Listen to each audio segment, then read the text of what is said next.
माफी मागा, माफी मागा, माफी मागा, माफी मागा। आदिवासींच्या जीवावर मोठा झालाच, आदिवासींच्या जीवावर मोठा झालाच, नाच नाही तुला, आदिवासींच्या जीवावर मोठे झाले, नाच नाही तुला, आदिवासींच्या जीवावर मोठे झाले, बंद करा, बंद करा, असंविधानिक भाषा बंद करा, माफी मागा, माफी मागा, शरद सोनवणे माफी मागा, माफी मागा, माफी मागा, शरद सोनवणे माफी मागा। आदिवासी अस्मितेच्या खेळणाऱ्या आमदाराचं करायचं काय? खाली डोकं वर पाय, खाली डोकं वर पाय। अरे माफी मागा, माफी मागा, शरद सोनवणे माफी मागा। बंद करा, बंद करा, असंविधानिक भाषा बंद करा, बंद करा, बंद करा, असंविधानिक भाषा बंद करा। माफी मागा, माफी मागा, शरद सोनवणे माफी मागा, माफी मागा, शरद सोनवणे माफी मागा। अरे बंद करा, बंद करा, असंविधानिक भाषा बंद करा, अरे बंद करा, बंद करा, असंविधानिक भाषा बंद करा। माफी मागा, माफी मागा, शरद सोनवणे माफी मागा। आदिवासींच्या जीवावर मोठा झालास, लाज नाही तुला, आदिवासी अस्मितेच्या खेळणाऱ्या आमदाराचं करायचं काय? खाली डोकं वर पाय, आदिवासी अस्मितेच्या खेळणाऱ्या आमदाराचं करायचं काय? खाली डोकं वर पाय। अरे बंद करा, बंद करा, असंविधानिक भाषा बंद करा, अरे बंद करा, बंद करा, असंविधानिक भाषा बंद करा। खरं तर या शिवधर भूमीवरती यांचा इतिहास आपण आज महाराजांचा इथून अखंड भारतात नाही अखंड भारतामध्ये नेतो। अशा धर्तीवर असे वक्तव्य होणं म्हणजे एक प्रकारे हा आदिवासी जनतेचा अपमान नाही तर हा तमाम महाराष्ट्राचा अपमान आहे। त्यामुळे आम्ही या माननीय आमदारांचे निषेध करतो, निषेध करतो, निषेध करतो। या माननीय आमदारांनी ज्या असंविधानिक भाषेमध्ये माननीय आदिवासी मंत्री यांना खालच्या भाषेच्या गोष्टीमध्ये आज उल्लेख केला आणि ज्या खालच्या भाषेमध्ये त्यांना आज उद्देशून त्यांचा उल्लेख केला, यामुळे प्रचंड असंतोष आदिवासी भागामध्ये आहे। खरं तर आज एक प्रकारचं आंदोलन या भागात छेडलंय। उद्या महाराष्ट्रामध्ये अशा प्रकारची आंदोलनं होतील आणि जागोजागी निषेधाची आंदोलनं होतील। प्रशासनाच्या प्रत्येक व्यवस्थेला या पद्धतीने आम्ही अवगत करावू की या भागामध्ये आदिवासी भागामध्ये अस्मितेशी खेळणारे हे आमचे या भूमीतले आमदार यांच्याकडनं ज्या पद्धतीचं वक्तव्य झालं त्याचा खरं तर आम्ही निषेध करतो, निषेध करतो, निषेध करतो। माफी मागा, माफी मागा, शरद सोनवणे माफी मागा, माफी मागा, माफी मागा, शरद सोनवणे माफी मागा।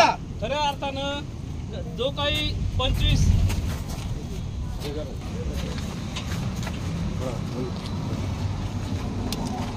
सन्माननीय आमदार महोदयांनी या ठिकाणी आढावा बैठकीच्या निमित्तानं खऱ्या अर्थानं आदिवासी समाजाचे नेते आणि या ठिकाणी संविधानिक पदावर असणारे आदिवासी विकास मंत्री सन्माननीय उईके साहेबांना त्यांना खालच्या भाषेत ज्यांनी चोर म्हटलं, त्यांनी शिव्या दिल्या, ह्या खऱ्या अर्थानं आम्हाला आदिवासी समाजाला रुचलेल्या नाहीत। आम्ही शरददादांचा पण सन्मान करतो, परंतु जी भाषा त्यांनी त्या स्टेजवरून वापरली ती या ठिकाणी चुकीची आहे असं आम्हाला नक्कीच वाटतं।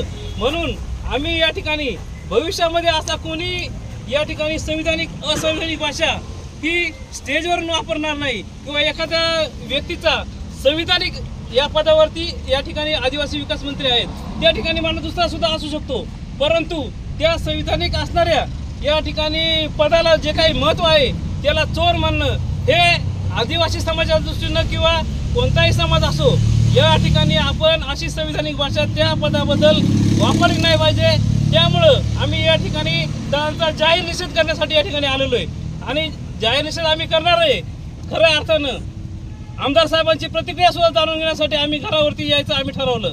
बाकीचा कोणताही उद्देश आमच्या मनामध्ये नाही किंवा आदिवासी समाजामध्ये सुद्धा नाही। माफी मागा, माफी मागा, शरद सोनवणे माफी मागा, अरे माफी मागा, माफी मागा, शरद सोनवणे माफी मागा। या संविधानिक भाषेचं करायचं काय? खाली डोकं वर पाय, या संविधानिक भाषेचं करायचं काय? खाली डोकं वर पाय। मुळामध्ये एक शेवटचं आम्हाला माननीय आमदाराच्या निदर्शनास आणून द्यावं इच्छित आहे। असा प्रकार काही वर्षापूर्वी माननीय आजचे मुख्यमंत्री अजितदादा पवार यांच्याही बाबतीत झालेला, त्यांनी ज्या पद्धतीचा आत्मक्लेश या भागामध्ये केला, खरं तर एखादं वक्तव्य निघाल्यानंतर त्याचा आत्मक्लेश करणं तितकंच महत्त्वाचं आहे, ज्यामुळे त्या समाजाला त्याचा स्पष्ट संदेश जातो। आणि आज आदिवासी समाजाला हा स्पष्ट संदेश आपल्या मार्फत जर मिळाला तर भविष्यात महाराष्ट्रामध्ये या विषयावरती होणारे अनेक आंदोलनं याला या पद्धतीने दिशा भेटेल। त्यामुळे माननीय आमदारांनी या भागामधले जे काही आज आपल्या भागामध्ये प्रश्न आहेत ते संविधानिक भाषेमध्ये मांडावे। आम्हीही त्यांच्यासोबत त्या प्रश्नांवरती उभे राहू, पण मुळामध्ये ज्या पद्धतीने संविधानिक भाषेमध्ये संविधानिक पदावरती असलेल्या व्यक्तींचा अशा पद्धतीने उल्लेख करणं याचा अर्थ तो आदिवासी समाजाचा अपमान आहे असं आम्ही स्पष्टपणे मानतो। तुमची मागणी काय आहे? सगळे पुढून या, सगळे पाठी या जरा।